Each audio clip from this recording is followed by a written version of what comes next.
नमस्कार साथियों, स्वागत है आपका हमारे ऑनलाइन करंट अफेयर्स क्लासेस में। और आज अपने जून माह का राजस्थान का करंट अफेयर करेंगे। उम्मीद कर रहा हूँ आप सभी की तैयारी अच्छी चल रही होगी और अपनी जो पिछली क्लासें हुई है करंट अफेयर्स की वो आपको अच्छे तरीके से समझ में आ गई होगी। आज बात करते हैं तो जून माह की। सबसे पहले बात करते हैं मिलावट के खिलाफ जो अभियान चलाया गया उसमें राजस्थान पूरे देश भर में प्रथम स्थान पर रहा अभी। और यह अभियान चलाया गया चिकित्सा एवं स्वास्थ्य विभाग राजस्थान सरकार द्वारा। फिर महाराणा प्रताप कृषि एवं प्रौद्योगिकी संस्थान उदयपुर को प्रदेश का प्रथम विश्वविद्यालय चयनित किया गया है जो पूर्णतः सोलर एनर्जी पर आधारित है। यानी कि जितना भी ऑफिस का कार्य है, इस विश्वविद्यालय का जितना भी कार्य है, सारा का सारा जो एनर्जी है वो कौन सी एनर्जी पर निर्भर कर रहा है? सोलर एनर्जी पर। कौन सा? महाराणा प्रताप कृषि एवं प्रौद्योगिकी विश्वविद्यालय उदयपुर। फिर बात करते हैं दुग्ध उत्पादन में राजस्थान का पूरे भारत भर में वर्तमान में दूसरा स्थान है अभी। फिर सांगानेर एयरपोर्ट जो कि जयपुर में है, एक अंतर्राष्ट्रीय हवाई अड्डा है, उसे क्या किया गया है? भारत के जो व्यस्तम रैंक दी गई हवाई अड्डों की उसमें 11वें स्थान पर रखा गया है। फिर बात करते हैं मिथेन हॉटस्पॉट शहर भी, जो मिथेन जहाँ पर भंडार मिलने की संभावना है, उन एक सर्वे हुआ था। उस सर्वे के आधार पर भारत के अंदर जो 22 मिथेन हॉटस्पॉट रखे गए हैं उनमें से 4 अपने राजस्थान में पाए गए हैं। एक बाड़मेर में, जैसलमेर में, तारानगर में और चिड़ावा में। ठीक है, तो राजस्थान में कितने मिथेन के हॉटस्पॉट हैं? 4। कौन कौन से? बाड़मेर, जैसलमेर, तारानगर चूरू और चिड़ावा झुंझुनू। फिर बात करते हैं स्वामी केशवानंद राजस्थान कृषि विश्वविद्यालय द्वारा, जो कहाँ पर है? बीकानेर में। इसने आर्टिफिशियल इंटेलिजेंस द्वारा 2 नई किस्में विकसित की है। एक तो है मूमल है चना की, और दूसरी है गणगौर GNG 1581 और ये है मोठ की भी। ठीक है, तो मूमल चना की और गणगौर GNG 1581 मोठ की, किसके द्वारा? बीकानेर में स्थापित स्वामी केशवानंद राजस्थान कृषि विश्वविद्यालय के द्वारा। फिर भूगर्भ जल सर्वेक्षण रिपोर्ट 2023 के अनुसार राजस्थान के 203 भंडार डार्क जोन में है भी। कितने हैं? राजस्थान के 203 भी अकेले राजस्थान के अंदर। फिर बात करते हैं एक ग्रीन जोन बनाया जा रहा है जयपुर के अंदर। तो यह ग्रीन जोन है, ये जापान की मियावाकी तकनीक पर आधारित है जो जयपुर नगर निगम द्वारा अडॉप्ट किया जा रहा है। फिर बात करते हैं खातीपुरा जयपुर भी। तो अक्सर FM सुनते हैं, उसमें कहते हैं खातीपुरा सुना होगा नाम आपने। तो खातीपुरा जयपुर में राजस्थान के पहले वंदे भारत मेंटेनेंस डिपो की स्थापना की जा रही है। जो वंदे भारत ट्रेन्स चलाई जा रही है उन ट्रेन्स के लिए राजस्थान के पहले जो मेंटेनेंस डिपो है, सार संभाल का डिपो है, वो काम बनाया जा रहा है खातीपुरा जयपुर में। क्लियर है? फिर बात करते हैं GST कार्यों के प्रशासन के लिए फेसलेस मैनेजमेंट लागू करने वाला राजस्थान देश का पहला राज्य है। किसके लिए? GST कार्यों के प्रशासन के लिए फेसलेस मैनेजमेंट करने वाला भारत का पहला राज्य कौन सा है? राजस्थान। तो भारत का पहला है तो अपने लिए काफी ज्यादा महत्वपूर्ण है। फिर है राजस्थान को 2023 के लिए डेस्टिनेशन ऑफ द ईयर से सम्मानित किया गया है। क्लियर है? फिर से देखते हैं मिलावट के खिलाफ अभियान में राजस्थान देश भर में क्या रहा? अभी पहले स्थान पर। ठीक है, प्रदेश का पहला 100% सोलर एनर्जी पर आधारित कौन सा है? महाराणा प्रताप कृषि एवं प्रौद्योगिकी संस्थान है उदयपुर। दुग्ध उत्पादन में राजस्थान का स्थान है दूसरा। सांगानेर एयरपोर्ट देश में व्यस्तम के में 11वें स्थान पर। मिथेन हॉटस्पॉट में इसरो ने देश के 22 जो शीर्ष स्थल स्थापित किए हैं उनमें से 4 अपने राजस्थान में, बाड़मेर, जैसलमेर, तारानगर और चिड़ावा। स्वामी केशवानंद राजस्थान कृषि विश्वविद्यालय बीकानेर ने AI द्वारा 2 नई किस्में विकसित की है, मुम्बल चना की, गणगौर GNG 1581 मोठ की। भूगर्भ जल सर्वेक्षण रिपोर्ट 2023 में राज्य में 223 डार्क जोन घोषित किया जो देश में किसी भी राज्य के सर्वाधिक है। फिर ग्रीन जोन जापान की मियावाकी तकनीक पर आधारित जयपुर नगर निगम द्वारा अडॉप्ट किया गया है। खातीपुरा जयपुर में राजस्थान के पहले वंदे भारत मेंटेनेंस डिपो की स्थापना की जा रही है। जीएसटी कार्यों के प्रशासन के लिए फेसलेस मैनेजमेंट लागू करने वाला देश का पहला राज्य राजस्थान है। और फिर राजस्थान में को 2023 के लिए डेस्टिनेशन ऑफ द ईयर से सम्मानित किया गया है। इसके अलावा आपने देखा होगा राजस्थान को डेस्टिनेशन वेडिंग हब के रूप में स्थापित किया जा रहा है भी, पढ़ा था ना पिछली क्लास में। ठीक है, फिर है अगला है नए जिलों के पुनर्गठन के लिए एक समिति बनाई है कि संबंध में समिति भी। ठीक है, इस समिति का अध्यक्ष बनाया गया है ललित के पंवार को भी। ठीक है, आपने इनका नाम सुना होगा। ये जो ललित के पंवार है ये आरपीएससी के अध्यक्ष भी रह चुके हैं, है ना। इस समिति का गठन किया गया जो अशोक गहलोत सरकार यानी कि राजस्थान की जो पूर्ववर्ती सरकार थी उसके द्वारा जो 17 नए जिले और 3 संभाग बनाए गए थे, उन 17 जिलों और 3 संभागों की समीक्षा करना भी। ठीक है, और समीक्षा कर उसकी रिपोर्ट है मंत्रिमंडलीय उप समिति को सौंपना भी।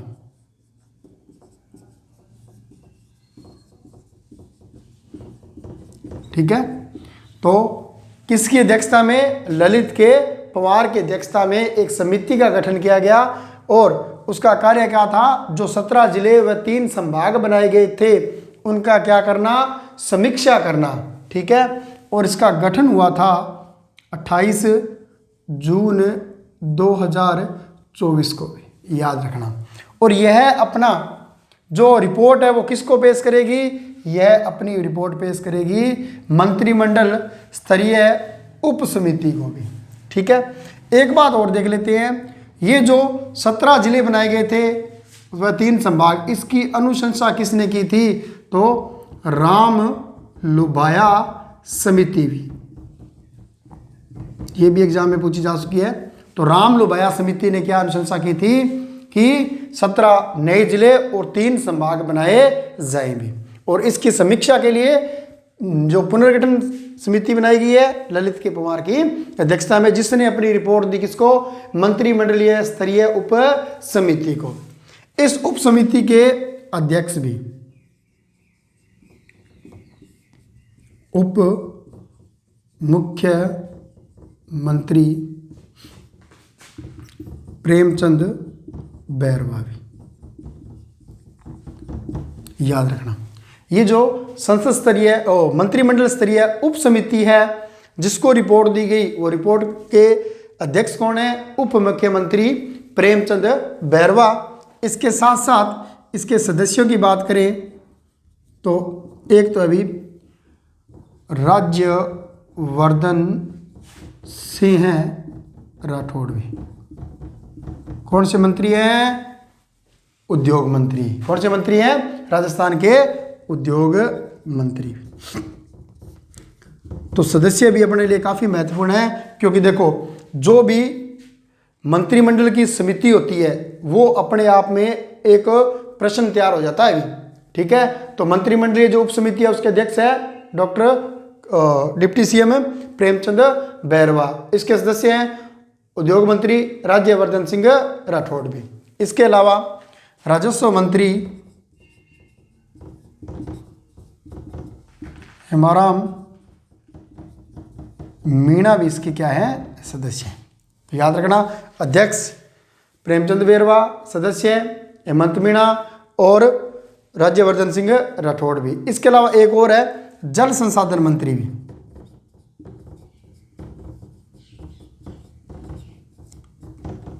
कौन है? सुरेश सिंह रावत भी।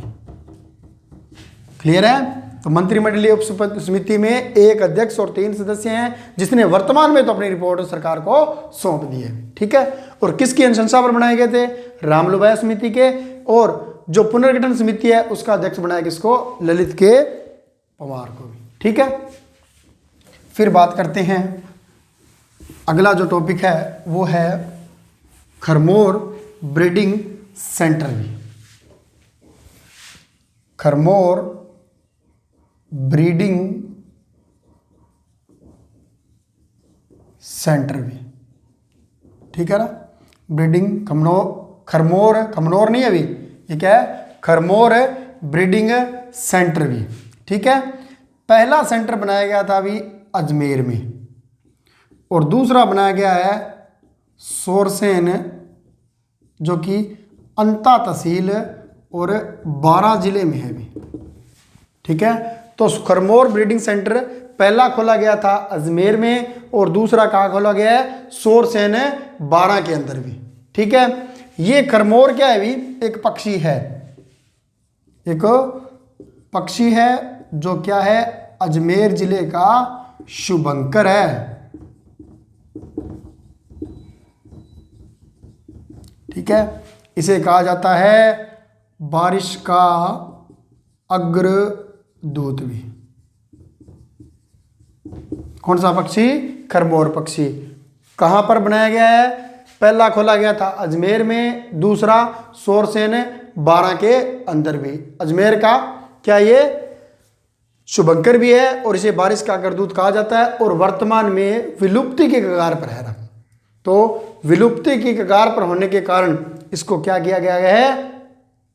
ठीक है, इसको संरक्षण के लिए ब्रीडिंग सेंटर खोले जा रहे हैं। जैसे आपने देखा वो गोडाउन के लिए भी काफी प्रयास सरकार द्वारा किए जा रहे हैं। ठीक है, फिर है एक और पक्षियों से, एक जो विलुप्त प्राय जो प्राणी होते हैं उनके लिए किताब जारी की जाती है अभी। कौन सी किताब है? रेड डेटा बुक भी। ठीक है, रेड डेटा बुक सुना होगा नाम आपने। ठीक है, आगे बात करते हैं RMSC, यानी कि राजस्थान मेडिकल सर्विसेज कॉरपोरेशन में। RMSC शॉर्ट में लिख देता हूं, राजस्थान मेडिकल सर्विसेज कॉरपोरेशन। इसे क्या हुआ है? ईटी गवर्नमेंट, बहुत महत्वपूर्ण है भी, ET government, ET government PSU, याद रखना भी काफी महत्वपूर्ण है। PSU leadership of excellence award से सम्मानित किया गया अभी।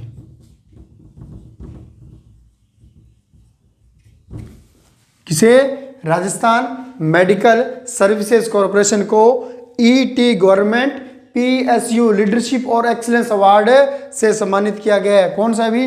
2024 वाला ये से सम्मानित किया गया है। किस लिए किया गया? डिजिटल ट्रांसफॉर्मेशन में नेतृत्व के लिए भी। किसके लिए? डिजिटल ट्रांसफॉर्मेशन,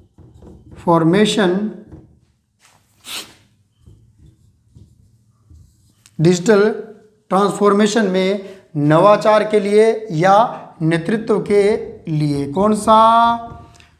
ईटी, बहुत इंपॉर्टेंट है। ET government PSU leadership of excellence award 2024 किसको? राजस्थान मेडिकल सर्विसेज कॉरपोरेशन को। ठीक है, इसके बाद बात करते हैं अपनी नवीन महाजन, एक चर्चित हस्ती है अभी, नवीन महाजन भी नाम सुना आपने। इन्होंने प्रवीण गुप्ता का स्थान लिया है अभी। किसमें? इन्हें बनाया गया है राजस्थान का मुख्य निर्वाचन अधिकारी भी।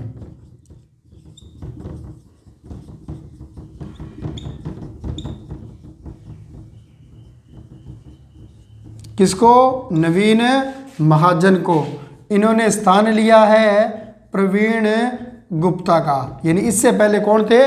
प्रवीण गुप्ता थे भी। ठीक है, उनकी जगह किसको बनाया गया है? नवीन महाजन को बनाया गया है। फिर बात करें, आपने पढ़ा होगा राज्य निर्वाचन आयोग भी। एक तो केंद्रीय निर्वाचन आयोग होता है जो केंद्र में कार्यरत होता है, राज्यों के अंदर भी एक निर्वाचन आयोग होता है जो राज्य निर्वाचन आयोग के नाम से जाना जाता है, जो कि अनुच्छेद 243 के, बहुत महत्वपूर्ण है भी, जो पंचायती राज के अधिनियम है उसके तहत इसका पूछ लिया जाता है। जो अनुच्छेद 243 के से अनुच्छेद 243 जेड ए तक है भी, मोस्ट इंपॉर्टेंट कह सकते हैं इसको, राज्य निर्वाचन आयोग को। अनुच्छेद 243 के से अनुच्छेद 243 जेड ए तक है भी। ठीक है, आगे बात करते हैं।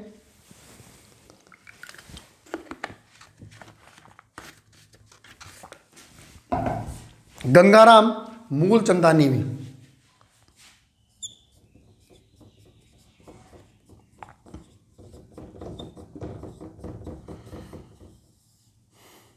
गंगाराम मूलचंदानी नाम सुना होगा, काफी चर्चित रहा इन दिनों में।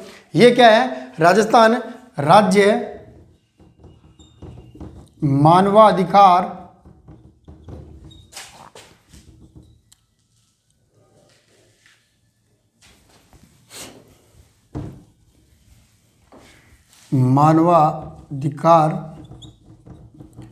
आयोग के क्या किए गए हैं, अध्यक्ष बनाए गए हैं, जो राज्य के अंदर जो जितने भी कानूनी अधिकार है मानव के, उनके लिए संघर्ष करते हैं। उसके लिए उत्तरदायी एक संस्था है, कौन सी, राजस्थान राज्य मानवाधिकार आयोग भी। किसको बनाया गया है, गंगाराम मूलचंदानी को भी।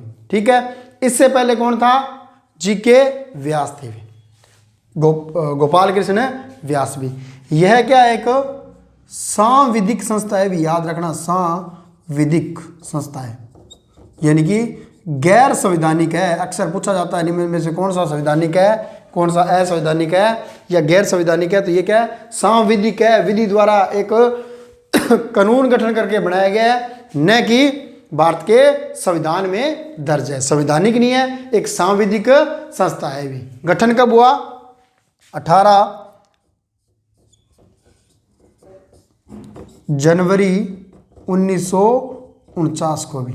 ठीक है, ये क्या है, 1+। अब देखो आरपीसी हुई, ये आपकी राज्य मानवाधिकार आयोग हुआ, इसके अलावा राज्य निर्वाचन आयोग हुआ। इनमें क्या होता है, सदस्य संख्या भी अक्सर पूछी जाती है भी, कुल कितनी है भी, तो कितनी होती है इसमें, 1+4, मतलब एक अध्यक्ष और 4 इसके क्या होते हैं, सदस्य होते हैं भी।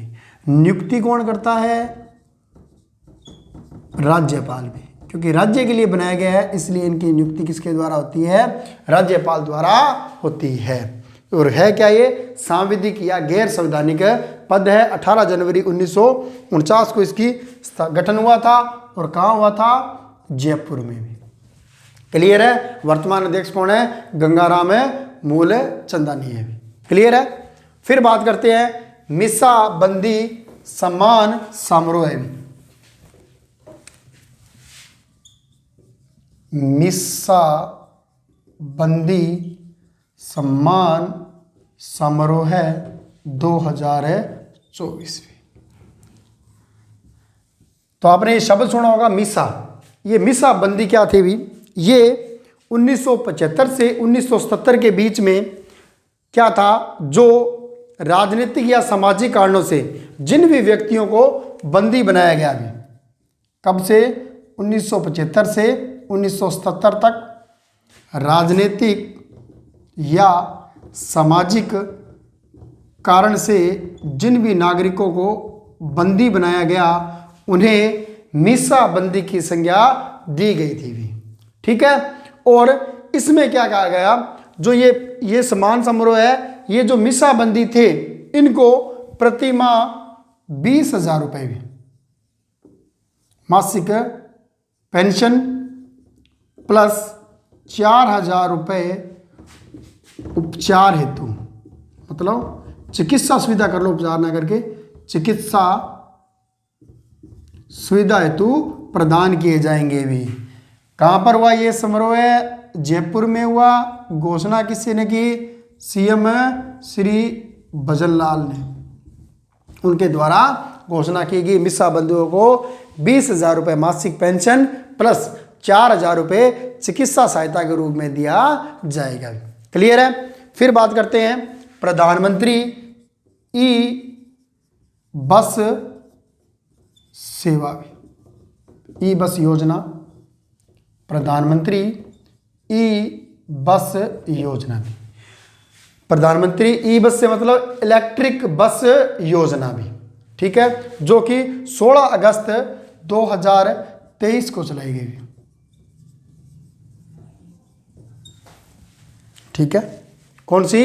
प्रधानमंत्री इलेक्ट्रिक बस सेवा भी।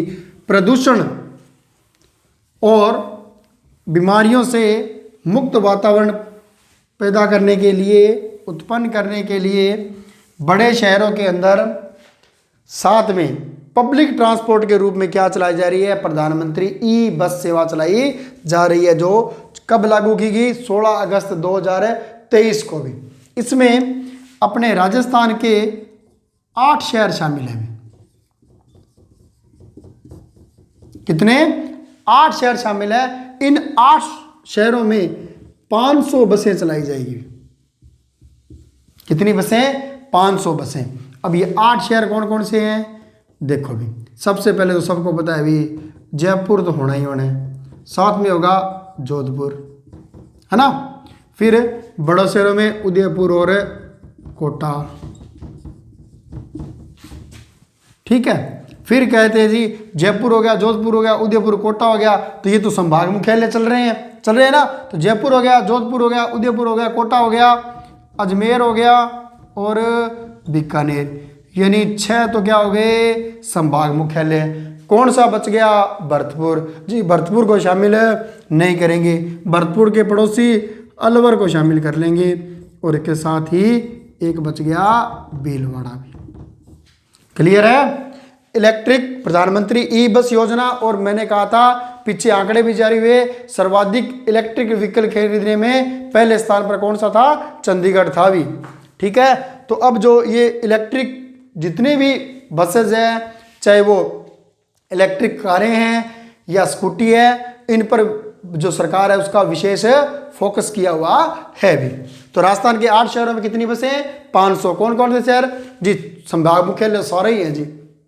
तो सबसे बड़ा शहरों में जयपुर, जोधपुर, उदयपुर, कोटा, अजमेर, बीकानेर, लेकिन 7वां जो संभाग है भरतपुर, उसको नहीं लेकर उसके पड़ोसी अलवर को, और उसके साथ साथ भीलवाड़ा को। क्लियर है। फिर बात करते हैं एक और नई योजना है, राजस्थान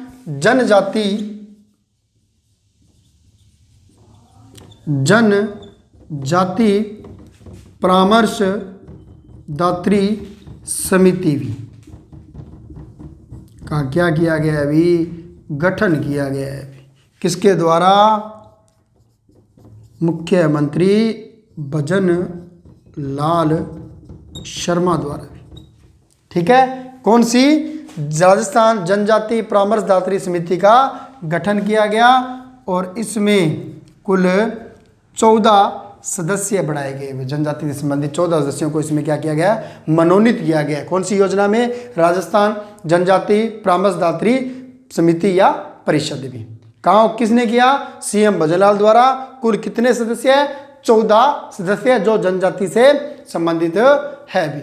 क्लियर है। फिर बात करते हैं वृक्ष मित्र सम्मान। ठीक है भी, किसको दिया गया है? उमा व्यास को भी। महत्वपूर्ण है भी। वृक्ष मित्र सम्मान किसे दिया गया है? उमा व्यास को। कब दिया गया? जी 16 जून 2024 को। किसने दिया है? राज्यपाल ने भी। और उस समय राज्यपाल कौन थे? वर्तमान में तो कौन है? किशन राव बागड़े, लेकिन उस समय कौन थे? कलराज मिश्र। उनके द्वारा वृक्ष मित्र सम्मान दिया गया है। किसको? उमा व्यास को भी। इन्होंने क्या किया है? ये रोजाना एक पेड़ लगाते हैं भी, तो काफ़ी फेमस महिलाएं ये भी। ये रोजाना एक पेड़ लगाने के लिए इनको ये सम्मान दिया गया है, वृक्ष मित्र सम्मान है योजना, जो 16 जून 2024 को जयपुर में आयोजित की गई और राज्यपाल द्वारा इनको क्या किया गया, सम्मानित किया गया। फिर बात करते हैं सीता माता जंगल भी, जो है कहाँ पर है, प्रतापगढ़ में, महत्वपूर्ण है।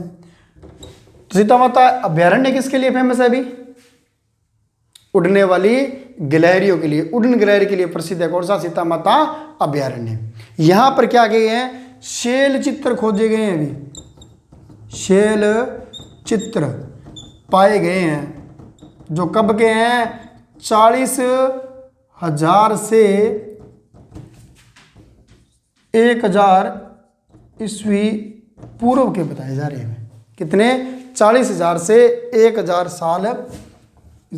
साल पूर्व के भी। ठीक है, कहाँ पर है, सीता माता जंगल है प्रतापगढ़ में। कौन सा, क्या खोजे गए हैं, शैल चित्र खोजे गए हैं, जो 40,000 से 1,000 वर्ष पूर्व के माने गए हैं। क्लियर है। तो मिसाबंदी समारोह जयपुर में कितनी पेंशन, 20,000 प्लस 4,000। प्रधानमंत्री बस 16 अगस्त 2023 को राजस्थान के 8 शहरों में 500 बसें। कौन सी, जयपुर, जोधपुर, कोटा, उदयपुर, बीकानेर, अजमेर और अलवर और भीलवाड़ा। राजस्थान जनजाति परामर्श समिति को किसने गठित किया, सीएम भजनलाल ने। कुल कितने सदस्य बनाए गए, 14। वृक्ष मित्र सम्मान उस उमा व्यास को किसने, राज्यपाल ने। सीता माता जंगल प्रतापगढ़ में क्या पाए गए हैं, शैल चित्र, जो 40,000 से 10,000 साल पूर्व, 1,000 साल पूर्व के माने गए हैं। क्लियर है। फिर है पारितोषिक योजना भी, पारितोषिक योजना भी। पारितोषिक क्या होता है, पुरस्कार। पुरस्कार दिया जाएगा अभी किसको, सूचना प्रदाता को। कितने का जी, 10,000 का, 10,000 रुपए का पारितोष या इनाम दिया जाएगा। क्यों दिया जाएगा, प्रतिबंधित जो प्लास्टिक है उसके परिवहन,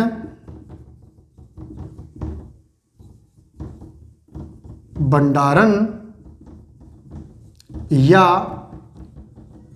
विक्रय संबंधी सूचना देने पर यह पारितोष दिया जाएगा। कितना, 10,000 रुपए। कौन सी योजना, पारितोषिक योजना भी। किसको दिए जाएंगे, जो सूचना देगा भी, वहां पर जो प्रतिबंधित प्लास्टिक है वो परिवहन किया जा रहा है, भंडारण किया जा रहा है, या फिर क्या किया जाए, विक्रय किया जा रहा है।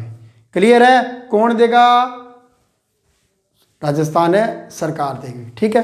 फिर है अरावली ग्रीन वॉल प्रोजेक्ट भी,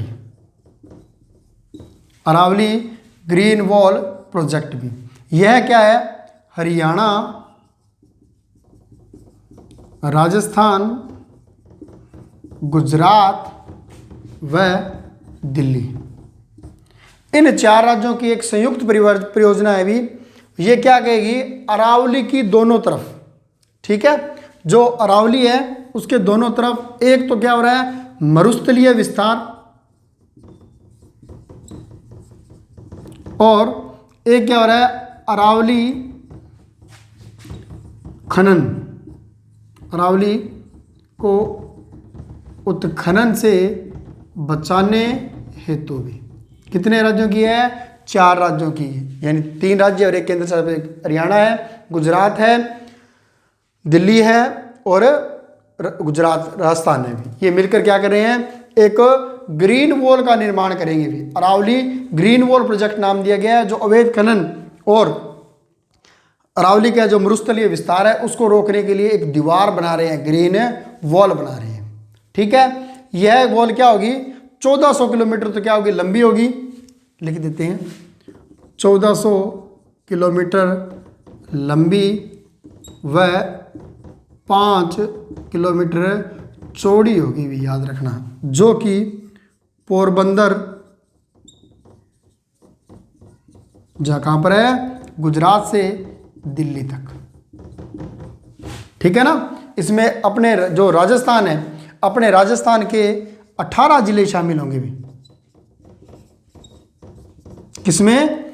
अरावली ग्रीन वॉल प्रोजेक्ट में अपने राजस्थान के 18 जिले शामिल किए गए हैं भी। ठीक है, जो पोरबंदर है गुजरात से दिल्ली तक, दिल्ली से पहले एक जगह आती है भी, याद रख, सॉरी, दिल्ली से पहले एक जगह आती है हरियाणा में, पानीपत हरियाणा तक। ठीक है, पहले चरण में क्या किया जाएगा? ग्रीन वॉल का निर्माण किया जाएगा। क्लियर है? चलो आगे बढ़ते हैं।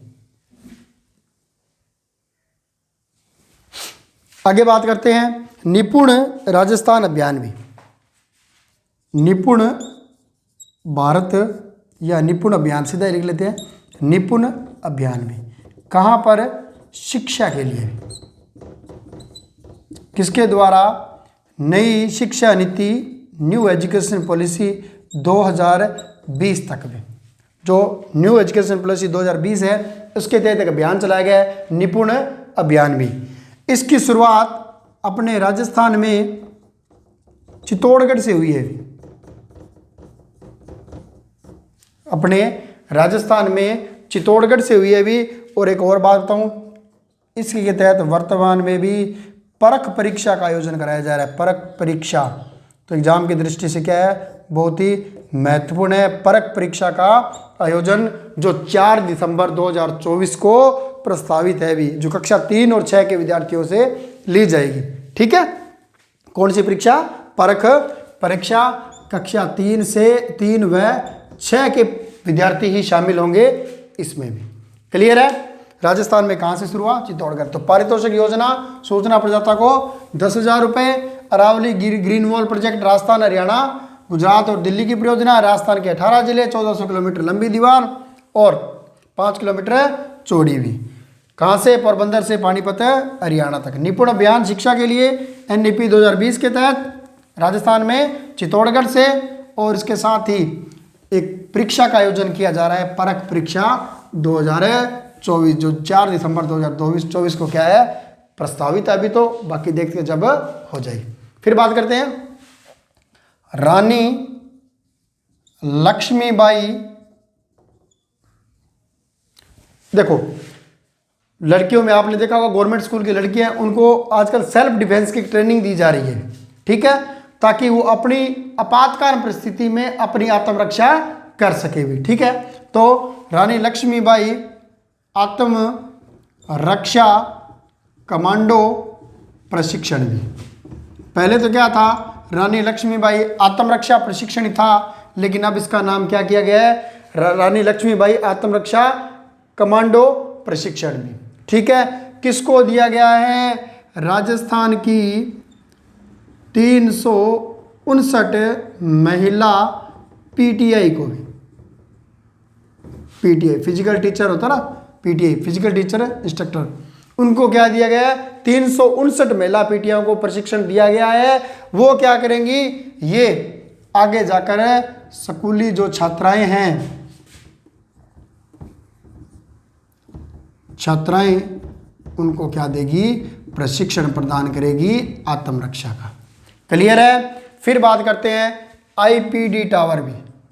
IPD टावर कहाँ लगाया गया था? अभी SMS हॉस्पिटल। और कहाँ पर है ये? जयपुर में भी। कितना मंजिला? 24 मंजिला। ठीक है, वर्तमान इसका नाम क्या कर दिया गया? अभी वर्तमान नाम कर दिया गया इसका भी आयुष्मान टावर भी। क्या नामकरण किया गया इसका? आयुष्मान टावर भी। किसका? IPD टावर, जो SMS हॉस्पिटल जो जयपुर में है, 24 मंजिला है, इसका नाम क्या कर दिया गया है? आयुष्मान टावर कर दिया गया है। ठीक है, फिर बात करते हैं बांसवाड़ा शहर भी। देखो, आदिवासी बहुल्य क्षेत्र है बांसवाड़ा, लेकिन योजनाओं के मामले में हमेशा से आगे रहा है। ठीक है, बांसवाड़ा में क्या किया गया? कि नया नवाचार किया गया है। और नवाचार किया किस पर किया गया है? बकरियों पर। और बकरियों पर क्या किया गया है? इन्होंने क्या किया है? बकरियों का भी क्या कर दिया गया है? हेल्थ कार्ड बनाया भी, स्वास्थ्य कार्ड, बकरियों का हेल्थ कार्ड। कौन से किस कहाँ पर है? बांसवाड़ा में, नवाचार के तहत भी। क्लियर है? फिर है अपनी लाडो योजना भी, जो प्रारंभ हुई है 21 जून 2024 को। इसमें क्या है, वे छात्राएं जो विद्यालय नहीं जा रही उनको चिन्हित कर विद्यालय लाने के लिए प्रेरित करना है। यानी जो शिक्षा से वंचित है उन बालिकाओं को विद्यालय से जोड़ने का प्रोजेक्ट है। कौन सा? अपनी लाडो योजना भी। ठीक है। फिर है एक पेड़ माँ के नाम अभियान में। देखो ये तो क्या किया गया था, विश्व पर्यावरण दिवस के अवसर पर प्रधानमंत्री श्री नरेंद्र मोदी जी ने प्रारंभ किया था पूरे भारतवर्ष में, लेकिन अपने राजस्थान में शुरू हुआ 23 जून 2024 को भी। कौन सा? एक पेड़ माँ के नाम है अभ्यारण्य, अभियान भी। क्लियर है। फिर मुख्यमंत्री किसान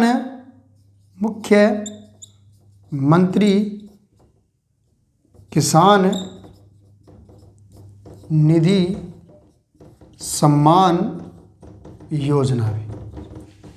ठीक है। यह पहले 2008 में चलाई गई थी भी, इसको वर्तमान में क्या किया गया है, दोबारा इसकी शुरुआत की गई है भी। ठीक है। कब से? 30 जून 2024 से। और कहाँ से? टोंक से भी। ठीक है। मुख्यमंत्री किसान निधि सम्मान योजना भी कहाँ से?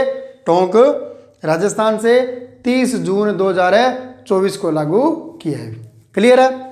फिर बात करते हैं एक लास्ट, जो अपने एग्जाम से काफ़ी ज़्यादा संबंधित है। फिर आपको पता होगा, अपने अप्रैल के करंट जीके में पढ़ा था 18वीं लोकसभा के चुनाव भी पढ़े थे ना, 18वीं लोकसभा के चुनाव। तो लोकसभा चुनाव 2024 राजस्थान में, और कौन सी लोकसभा थी? 18वीं लोकसभा। ठीक है। राजस्थान में सीट कितनी है जी? 25 सीट है। ठीक है। फिर कितने चरणों में चुनाव हुआ? 2 चरणों में चुनाव भी पढ़ा होगा आपने, मैंने पढ़ाया था अपने पिछली अप्रैल वाली क्लास में। 2 चरणों में चुनाव हुआ था। कब हुआ था जी? 19 अप्रैल और 26 अप्रैल को भी। पहले 12 जिलों में, फिर 13 जिलों के अंदर। ठीक है।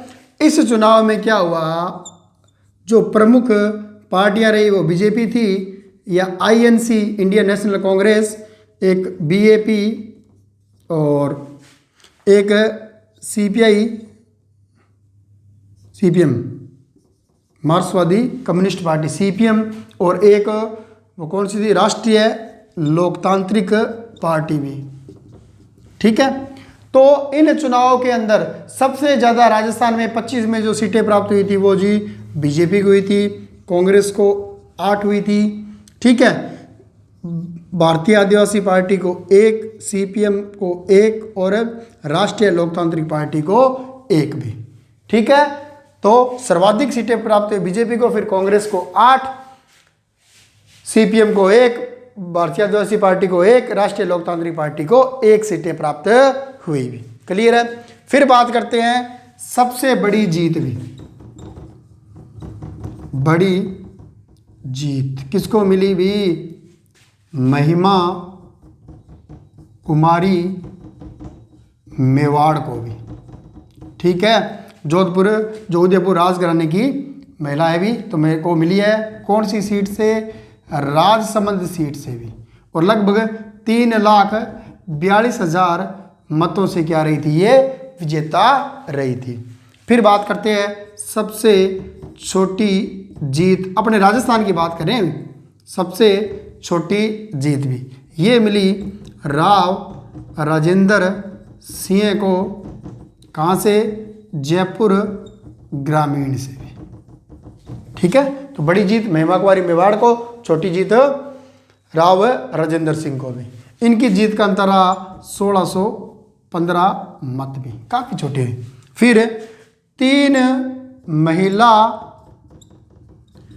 सांसद चुनी गई, ये भी अपने राजस्थान से। ठीक है, कितनी? 3। एक तो यही हो गई महिमा कुमारी मेवाड़, एक हो गई जी संजना जाटव। यह क्या है? राजस्थान की सबसे युवा सांसद है। सबसे युवा सांसद कौन है? संजना जाटव है भी। ठीक है। तीसरी रही हुई मंजू शर्मा भी, और मंजू शर्मा कहाँ से विजेता रही थी भी? जयपुर से। क्लियर है? तो बाकी आंकड़े उसके अपने पिछली क्लास में पढ़ लिए थे। अप्रैल वाले में लोकसभा में 18वीं लोकसभा थी, 25 सीटें थी, 2 चरणों में संपन्न हुआ, 19 अप्रैल और 26 अप्रैल को। बीजेपी को 14, कांग्रेस को 8, बाकी तीनों को 1-1। फिर बात करते हैं सबसे बड़ी जीत महिमा कुमारी मेवाड़ की 3,42,000 वोटों से लगभग, सॉरी 3,42,000 होगा या 92,000 होगा, देख लेना भी। तो बड़ी जीत है 3,42,000 या 392 भी हो सकता है भी। ठीक है, आप चेक कर लेना इन आंकड़ों को। 3,92,000। ठीक है, तो लमसम 3 लाख वोटों से मान लेते हैं, ये लो 3 लाख प्लस वोटों से। ठीक है। फिर छोटी जीत राव राजेंद्र सिंह की 1615 मतों से। 3 महिला सांसद महिमा कुमारी मेवाड़ राजसमंद से। ठीक है। फिर संजना जाटव भरतपुर से और मंजू शर्मा जयपुर से भी। ठीक है, आज के लिए इतना ही। Have a nice day. धन्यवाद।